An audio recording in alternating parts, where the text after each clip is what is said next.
Hi everyone, I hope you're doing well.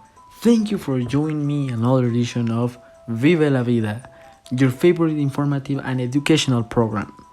On this occasion, we will talk a little about the story of a particular language. But first, I want to talk about the importance of the language. The truth is that language is an aspect that I think should have much more impact than it has.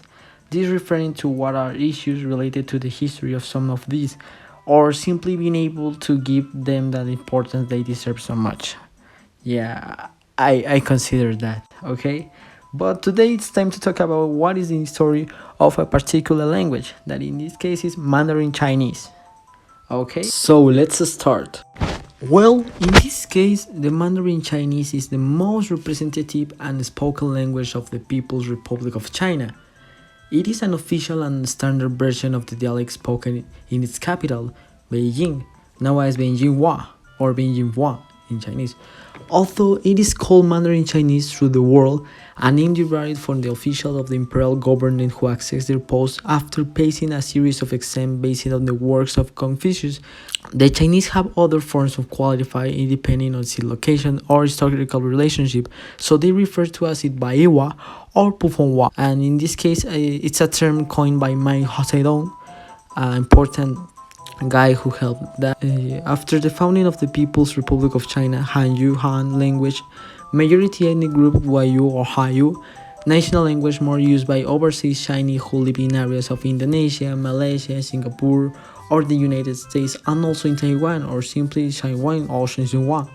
That is another location. Mandarin Chinese belongs to the Sino-Tibetan language family, and after a history of thousands of years was officially adopted as a language of the People's Republic of China after its founding on October 1 of 1949. In this case, for the purpose of the creating of a common language, the Chinese language also considered by term to be the most difficult in the world, also is made up of tens of thousands of different characters. So cool, no? But unlike Spanish, Mandarin Chinese is made of ideograms that can have multiple meanings depending on the context. Mandarin Chinese has around 20,000 ideograms, but learning 4,000 that you can have fluid communication in the language. Currently, around 1,000 million native and non-native people speak Mandarin, which makes it the most well-spoken language in the world, where countries like Mongolia, Nepal, Taiwan have roots of this. Mandarin Chinese, also considered by them to be the most difficult in the world, is made up of tens of thousands of different characters, Hanzi, that either alone or in groups of 2 or 3 have their own meaning. Each character is a concept that represents a monosyllabic word or a syllable of a longer word.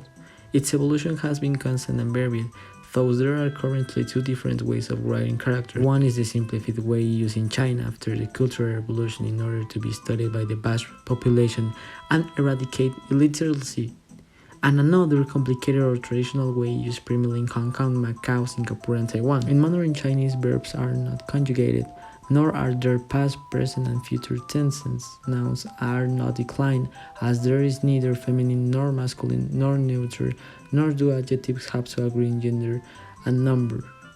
Plurals do not exist either, since it is enough to say how many things there are, 1, 7, or many. Basic phrases follow a subject, verb, predicate structure, and also are very similar like Spanish, while adjective And descriptive and qualifying phrases precede nouns as in English.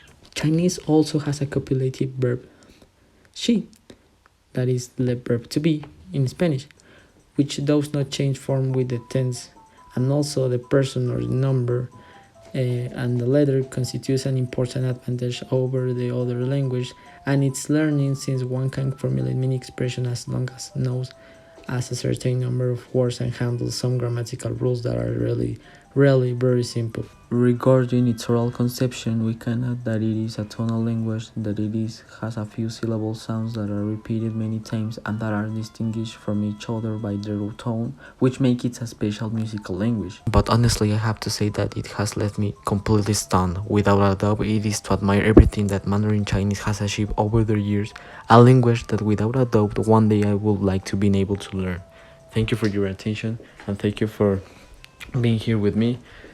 To me, it's a pleasure to share with you guys that information and also learn about that language around the world. So thank you very much.